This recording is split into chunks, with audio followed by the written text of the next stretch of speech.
শুভ সকাল। আমরা আজকে যে গণিতটার সমাধান করব, আর্থিক অবস্থার বিবরণী, হিসাব বিজ্ঞান নবম দশম শ্রেণীর ক্লাসের 178 পৃষ্ঠা 4 নাম্বার অঙ্কটা। তো আমরা শুরুতে দেখতে পাচ্ছি এখানে প্রশ্নে আছে মানসনুন এন্টারপ্রাইজ রাওয়ামিল 31 ডিসেম্বর 2025। তো এখানে যে আর্থিক অবস্থার বিবরণী আমি প্রতিটা অংশ ধাপে ধাপে করানোর চেষ্টা করব। তো আসো আমরা ক্লাসে একটু মনোযোগ হই। যাই হোক, বিশদ আয় বিবরণীর শুরুতে আমরা মোট লাভ অংশটা এখানে করে দেখাবো। তো আমাদের শুরু করতে হবে বিক্রয় অংশ থেকে। বিক্রয় টাকা আছে 4 লক্ষ টাকা। যেহেতু এই প্রশ্নটা সবার হাতে হাতে থাকবে এবং সবার কাছে বই আছে, তাই আমি এই প্রশ্নটা আলাদাভাবে কোথাও দিচ্ছি না। তোমরা অনুগ্রহ করে 178 পৃষ্ঠা থেকে এই প্রশ্নটা দেখে নিবে। যাই হোক, বিক্রয় টাকা দেখা আছে 4 লক্ষ টাকা বিয়োগ ফেরত। বিক্রয় ফেরত, ডেবিট পাশে যে টাকাটা আছে সেটা হচ্ছে বিক্রয় ফেরত। এখানে ফেরতে দুইটা টাকা আছে, একটা হচ্ছে ডেবিটে, একটা হচ্ছে ক্রেডিটে। ডেবিট পাশে যে টাকাটা আছে এটা হচ্ছে বিক্রয় ফেরত, ক্রেডিট পাশে যে টাকাটা আছে সেটা হচ্ছে ক্রয় ফেরত। তো দেখা যাচ্ছে এখানে বিক্রয়ের সাথে আর কোনো যোগ বা বিয়োগ নেই, তাই সরাসরি টাকাটা আমরা সর্বশেষ অংশে বসিয়ে দিব। এখানে হচ্ছে 3,80,000 টাকা। পরবর্তীতে যেহেতু আর কিছু নেই, তাহলে পরের অংশে চলে যাব। বাদ বিক্রিত পণ্যের ব্যয়। বিক্রিত পণ্যের ব্যয় আমাকে সবসময় শুরু করতে হবে প্রারম্ভিক মজুদ পণ্য দিয়ে। প্রারম্ভিক মজুদ পণ্য লেখা আছে এখানে 10,000 টাকা।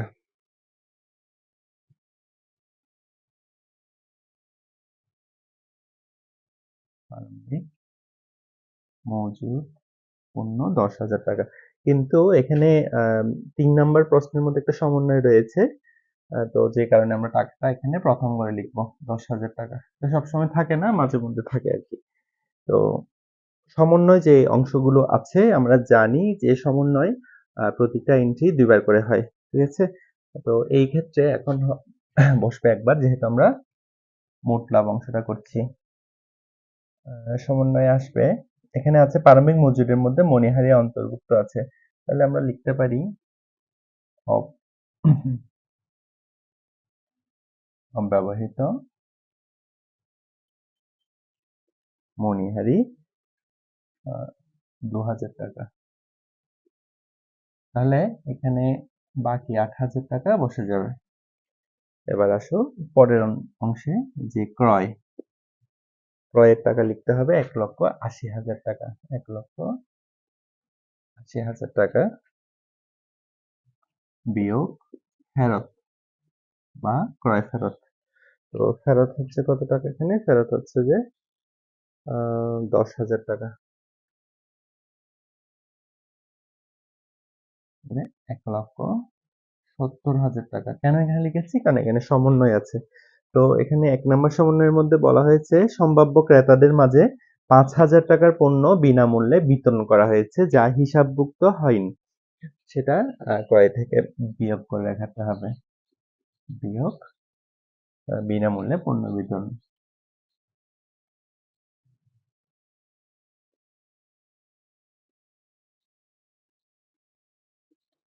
বিনামূল্যে পণ্য বিতরণ হচ্ছে কত টাকা? 5,000 টাকা। তাহলে পরবর্তীতে এখানে আর কোনো কিছু নেই। তো আমরা এটাকে বিয়োগ দিয়ে সরাসরি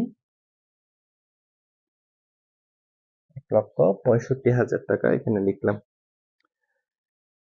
দেখা যাচ্ছে এখানে আর কি আছে? ক্রয় পরিবহন একটা আছে। তো ক্রয় পরিবহন আমরা চাইলে ক্রয়ের সাথে যোগ করে দেখাতে পারি অথবা আলাদাভাবে লিখতে পারি, ঠিক আছে। ক্রয় পরিবহন, ক্রয় পরিবহনের টাকা হচ্ছে 30,000 টাকা। 30,000 টাকা আমরা এখানে লিখলাম কারণ এখানে বকেয়া রয়েছে। সমন্বয় আছে অপরিশোধিত পরিবহন খরচ 3,000 টাকা। তাহলে যোগ বকেয়া পরিবহন ৩,০০০ টাকা হবে ৩৩,০০০ টাকা। কারো কাছে কি ক্যালকুলেটর আছে? আমাকে একটা ক্যালকুলেটর দিয়ে সাহায্য করো। যাই হোক, পরবর্তী অংশে আমরা যাব। তার আগে আমরা এখানে কাজটুকু একটু সেরে নিই। যে এইগুলো এখানে যে এন্ট্রিগুলো আছে সেগুলো যোগ করতে হবে। দেখা যাচ্ছে ৮,০০০ টাকা, ১,৬৫,০০০ টাকা এবং ৩৩,০০০ টাকা। তাহলে এখানে যোগ করলে হবে ২,০৬,০০০ টাকা। হ্যাঁ, পরবর্তীতে এখান থেকে সমাপনী মজুত পণ্য বাদ দিতে হবে। সমাপনী মজুত পণ্য হচ্ছে ১৮,০০০ টাকা বিয়োগ সমাপনী মজুত পণ্য ১৮,০০০ টাকা। জায়গা স্বল্পতার কারণে আমাদের ছোট করে লিখতে হচ্ছে।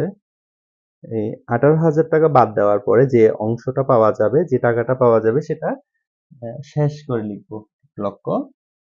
আমি একটু উপর করে লিখছি, হ্যাঁ, কষ্ট করে বুঝে নিতে হবে আর কি। ১,৮৮,০০০ টাকা।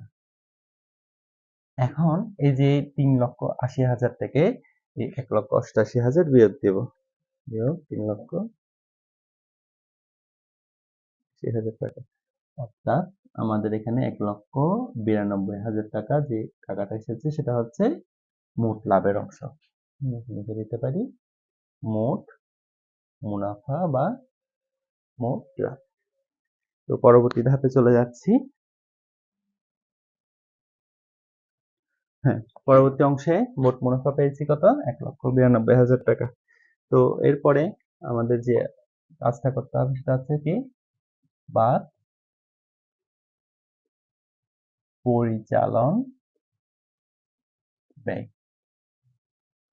পরিচালন ব্যয়ে আমি যে টেকনিকটা অ্যাপ্লাই করি সেটা হচ্ছে যে সবসময় বেতন দিয়ে শুরু করি। ঠিক আছে? তো খুঁজে নিতে হবে বেতন আছে কিনা। যদি বেতন না থাকে ধাপে ধাপে আমরা করব। তো দেখা যাচ্ছে এখানে বেতন নেই। আছে কি? ভাড়া আছে ৯ মাসের ২৭,০০০ টাকা। তো লিখে ফেলি ভাড়া। ভাড়া যেহেতু এখানে বলছে ৯ মাস, আমরা অঙ্কটা করছি কয় মাসের জন্য? ১২ মাসের জন্য। তো টাকা দেওয়া আছে ৯ মাসের। তার মানে আমাদের ৩ মাস কম আছে। আর যেটা বকেয়া লিখতে হবে আর কি। তো এটা এই টাকাকে ৯ দিয়ে ভাগ করব। যেহেতু ৯ মাসের তাই ৯ দিয়ে ভাগ করব, ৩ দিয়ে গুণ করব। তো লিখতে হবে যে যোগ বকেয়া ভাড়া। আমরা চাইলে এটা এই অংশের মধ্যে লিখে দিতে পারি, না লিখলেও সমস্যা নেই। এই যে ২৭,০০০ ভাগ ৯ গুণ ৩। তাহলে এইখানে কত টাকা আসবে? ৩,০০০ টাকা না? তারপরে ৯,০০০ টাকা। দ্যাট মিনস এখানে ৩৬,০০০ টাকা বসবে।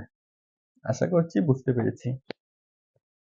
তারপরে আছে বাট্টা টাকা দেখো, ডেবিট পাশে একটা আছে, ক্রেডিট পাশে একটা আছে। ডেবিট পাশে আছে ১৩,০০০ টাকা এবং ক্রেডিট পাশে আছে ১০,০০০ টাকা। ডেবিট পাশে যেটা আছে ওটাকে আমরা প্রদত্ত বাট্টা ধরে লিখবো ১৩,০০০ টাকা।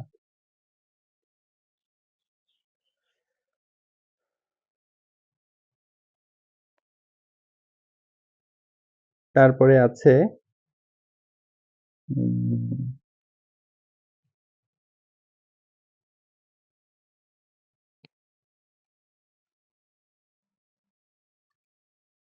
তো পরবর্তীতে আছে ব্যাংক চার্জ।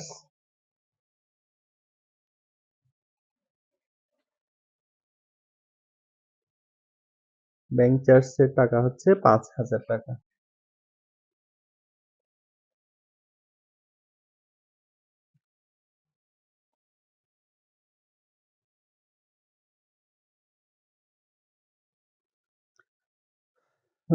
তারপরে আছে সুনাম, প্রাথমিক খরচ, বিজ্ঞাপন। বিজ্ঞাপন হচ্ছে যে ২০,০০০ টাকা।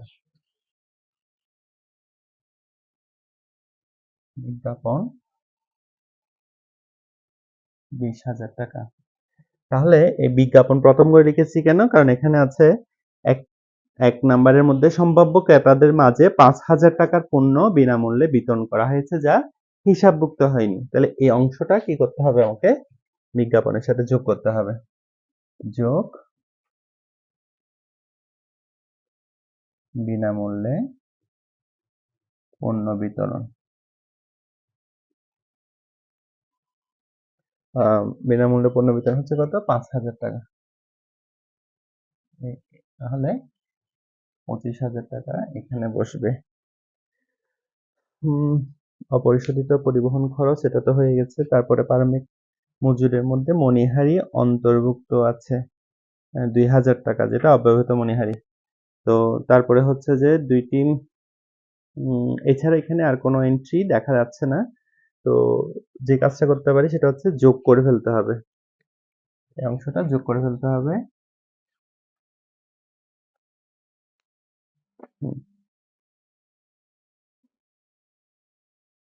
36,000 টাকা যোগ 13,000 যোগ 5,000 এবং 25,000 যোগ করলে ফলাফল আসছে এখানে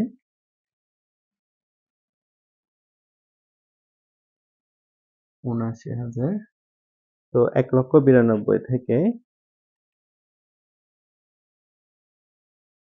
এই অংশটা বাদ দিলে আর হয় 1,13,000 টাকা। আমরা এর পরের অংশে চলে যাব। যা হোক, আমরা আমাদের সুবিধার্থে পরিচালন মুনাফা, এখানে যে অংশটা আসছিল সেটা আমরা উপরে লিখেছি। পরিচালন মুনাফা 1,13,000 টাকা। এরপরে লিখতে হবে যোগ অন্যান্য আয়। অন্যান্য আয়ের ক্ষেত্রে আমরা এখানে যে অংশগুলো লিখবো সেটা হচ্ছে লভ্যাংশ প্রাপ্তি আছে।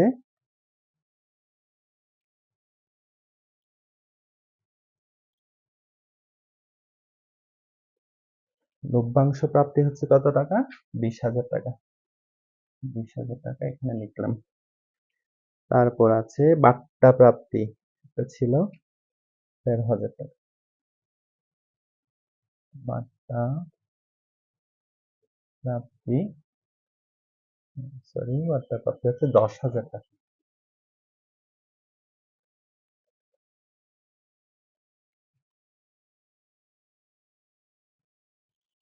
আর কোনো কিছু নেই।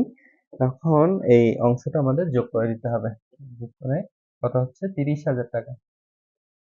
তাহলে পূর্বে ছিল 1,13,000, এখন হচ্ছে 30,000। তাহলে মোট দাঁড়ালো 1,43,000 টাকা।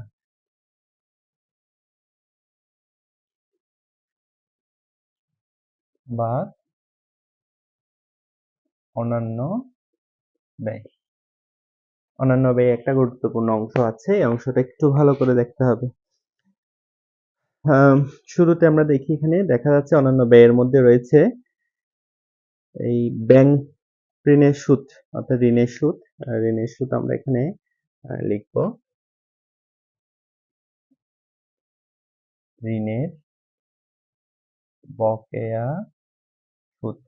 আচ্ছা, এখানে তারিখ দেওয়া আছে, দেখো 31 ডিসেম্বর 2025, আর এখানে ঋণ নেওয়া হয়েছে 1/10/2025। অর্থাৎ 1/10 থেকে হিসাব করলে 10, 11, 12 অর্থাৎ 3 মাসের ঋণ হিসাব করতে হবে। তো ঋণের টাকা আছে 2,50,000 টাকা।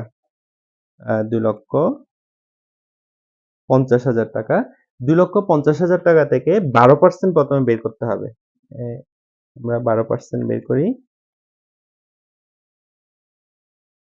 12% আছে 30,000 টাকা, যেটাকে ভাগ 12 গুণ 3, অর্থাৎ 7,500 টাকা হচ্ছে ঋণের সুদ। 7,500 টাকা। তো আমরা এই অংশটা কিভাবে বের করেছি? যে 2,50,000 টাকা আছে, সেটাকে প্রথমে 12% বের করেছি, ঠিক আছে? 12% বের করার পরে সেটাকে 12 দিয়ে ভাগ 3 দিয়ে গুণ। কেননা এখানে একটা তারিখ দেওয়া আছে 1/10/2025, সেই কারণে 3 দিয়ে গুণ করেছি। যা হোক, এখানে আমরা টাকা পেয়েছি কত? 7,500। 500 টাকা। এছাড়া আর এখানে রেওয়া মিলের মধ্যে কোনো এন্ট্রি দেখা যাচ্ছে না, যে কারণে আমরা সমন্বয়ে একটু যোগ দিব। দেখা যাচ্ছে সমন্বয়ে 4 নম্বরে আছে 2টি 200 টাকার নোট সম্পূর্ণ নষ্ট হয়ে গিয়েছে যা হিসাবভুক্ত হয়নি। তাহলে এটা কিভাবে লিখবো? এটা লিখবো যে আমরা বিবিধ ক্ষতি দিয়ে। বিবিধ ক্ষতি। বিবিধ ক্ষতি 200 টাকার 2টি নোট, তাহলে হচ্ছে 400 টাকা।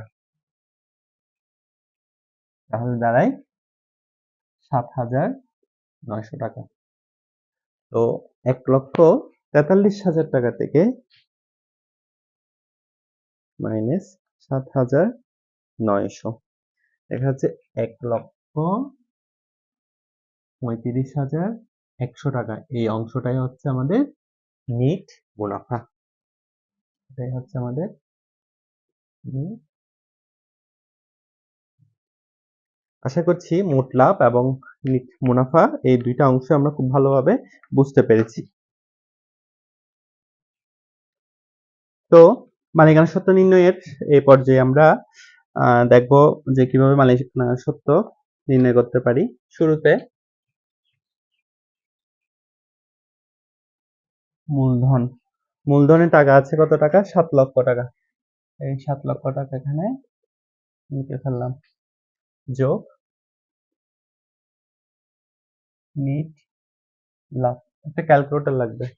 যোগ নিট লাভ হচ্ছে নিট লাভ কত ছিল? 1,35,100।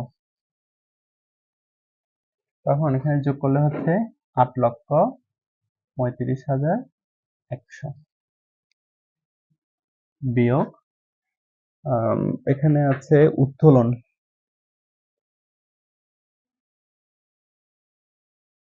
হ্যাঁ, নিট লাভ এই অংশটা পেয়েছি কোথায়? ওই যে আর্থিক অবস্থার বিবরণীতে এর আগে আমরা যেটা বিশদ বিবরণী করেছিলাম, নিট লাভ যেখানে ছিল সেই অংশ থেকে আমরা নিট লাভ সংগ্রহ করেছি 1,35,100। তো উত্তোলন হচ্ছে কত টাকা? উত্তোলন হচ্ছে এখানে 27,000 টাকা। 27,000 টাকা। তো এখানে আর কোনো এন্ট্রি নেই, যেহেতু আর কিছু নেই, তাহলে আমরা এই অংশটা যোগ করে বসাতে পারি। 8,35,100 মাইনাস 27,000।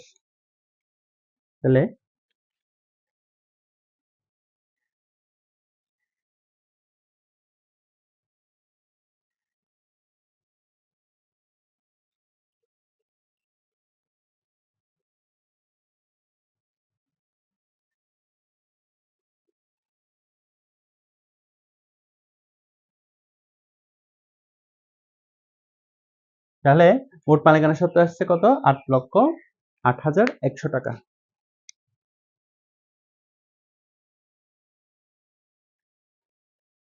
আর্থিক অবস্থার বিবরণী অংশে আমরা মালিকানা সত্ত্ব বিবরণী তৈরি করার পরে এই অংশে এসেছি। তো চাইলে আমরা মালিকানা সত্ত্ব বিবরণী আমরা আলাদাভাবে মোট সম্পদ এবং মোট সম্পদ নির্ণয় করার পরবর্তীতে দায় যখন নির্ণয় করব তখন চাইলে মালিকানা সত্ত্ব ওখানে আলাদাভাবে নির্ণয় করতে পারবো। তো আমরা আলাদাভাবে করতে পারি, ওখানেও করতে পারি, আমরা ওইখানেই করব। তো যাই হোক, এখন হচ্ছে যে স্থায়ী সম্পদ দিয়ে শুরু করতে হবে আর্থিক অবস্থার বিবরণী। আগে সম্পদ সমূহ থেকে স্থায়ী সম্পদ নির্ণয় করি। সরি, স্থায়ী সম্পদ। স্থায়ী সম্পদের মধ্যে দেখা যাচ্ছে এখানে সুনাম আছে,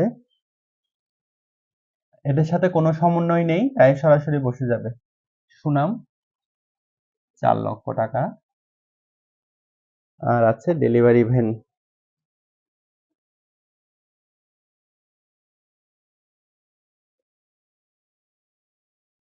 ডেলিভারি ভ্যান সেখানে আছে কত? 2,50,000 টাকা। তাহলে এখানে হচ্ছে যে মোট স্থায়ী সম্পদ সমান সমান 6,50,000 টাকা।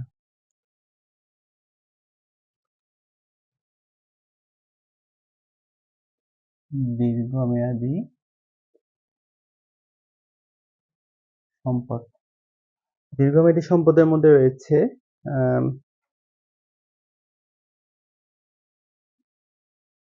বিনিয়োগ।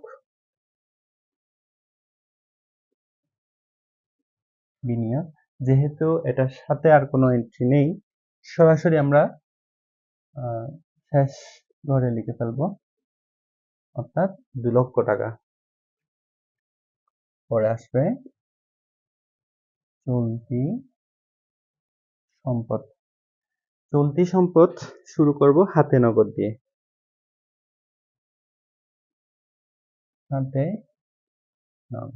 হাতে নগদ লেখার সময় আমরা টাকাটা একটু সাবধানে লিখতে হবে, কেননা এখানে একটা সমন্বয় রয়েছে 8,000 টাকা। সমন্বয় হচ্ছে ওই যে বিবিধ ক্ষতি ছিল সেটা, বিবিধ ক্ষতিটা হাতে নগদ থেকে বাদ দিয়ে দেখাতে হবে। বিবিধ ক্ষতি কত ছিল? 400 টাকা ছিল। 200 টাকার 2টি নোট, অর্থাৎ 400 টাকা। তো 7,600 টাকা এখানে বসবে। তারপরে আছে শুরু থেকে দেখলে দেখা যাচ্ছে এখানে হাতে নগদ লেখার পরবর্তীতে কি কি আছে এখানে?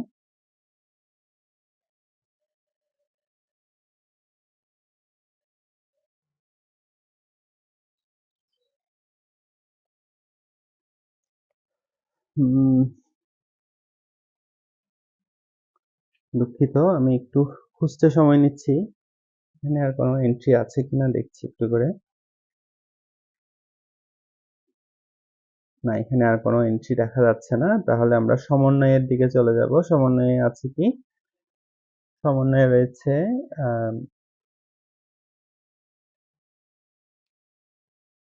অব্যবহৃত মণিহারি।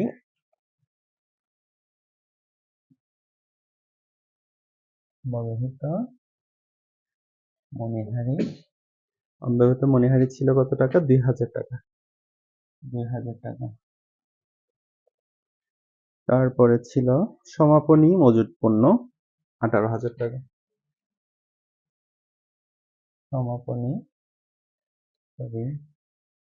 সমাপনী মজুদ পণ্য 18,000 টাকা। তাহলে আমরা এই অংশটা একটু যোগ করি, যে 7,600 যোগ 2,000 যোগ 18,000, তাহলে 27,600 টাকা। 27,600 টাকা হচ্ছে যে মোট চলতি সম্পদ। তো শিক্ষার্থী বন্ধুরা, এটা একটু মনে রাখতে হবে, কারণ আমি এই অংশটা মুছে ফেলবো।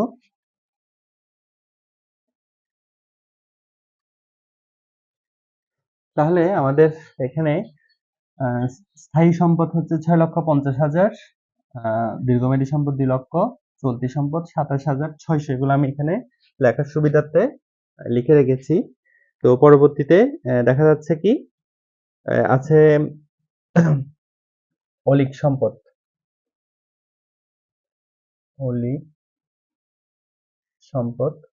অলিক সম্পদ হচ্ছে প্রাথমিক খরচ।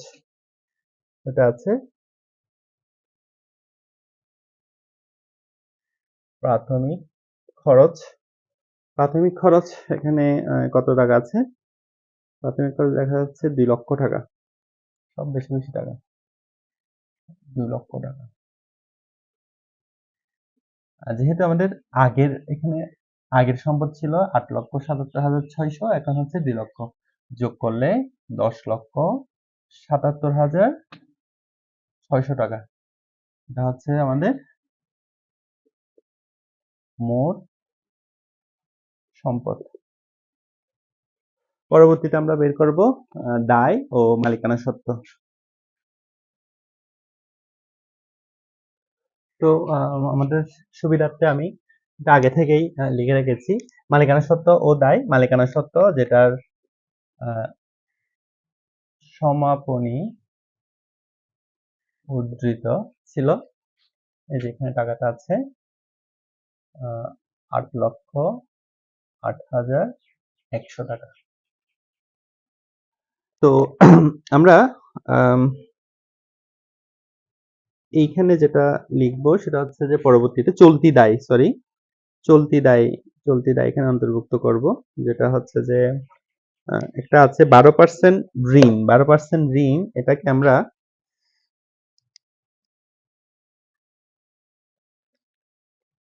তো দীর্ঘ মেয়াদি দায়, দীর্ঘমেয়াদী দায়ের মধ্যে হচ্ছে 12% ব্যাংক ঋণ।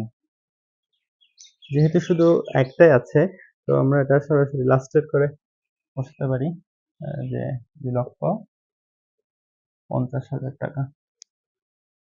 এরপর লিখতে পারি যে চলতি দায়। চলতি দায়ে কি কি আসবে? শুরুতে আসবে প্রদেয় হিসাব, এখানে তো নেই, প্রদেয় হিসাব নেই, তাহলে শুরুতে বাকি যে এন্ট্রি গুলো আছে সেগুলো আসবে, যেমন পাওনাদার প্রদেয় হিসাব কোথাও নেই, তাহলে আসে বকেয়া ভাড়া।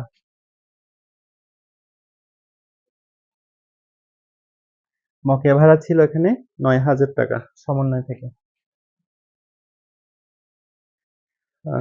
পরবর্তীতে আছে ব্যাংক ঋণের সুদ। ব্যাংক ঋণের বকেয়া সুদ হচ্ছে 7,500 টাকা। ব্যাংক ঋণের বকেয়া সুদ 7,500 টাকা। এরপরে আছে বকেয়া পরিবহন খরচ। বকেয়া খরচ ছিল 3,000 টাকা।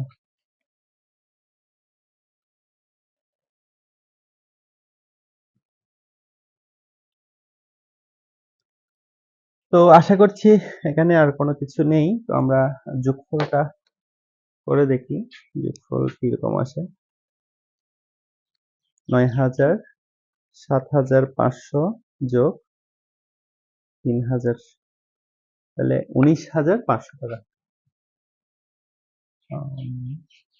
19,500 টাকা যোগ 8,08,100 যোগ 2,50,000 টাকা, অর্থাৎ 10,77,600। এটা হচ্ছে মোট দায় ও মালিকানা সত্ত্ব। সর্বশেষ আমাদের অঙ্ক সমাপ্ত হয়েছে। মোট সম্পদ 10,77,600 এবং মোট দায় ও মালিকানা সত্ত্ব 10,77,600। তো এভাবেই আমরা আর্থিক অবস্থার বিবরণী খুব সুন্দরভাবে গোছালোভাবে তৈরি করতে পারি। যেহেতু আমি এটা ধাপে ধাপে করিয়েছি, তাই একটু সময় হয়তো বেশি লেগেছে। তো একসাথে যদি আমরা দ্রুত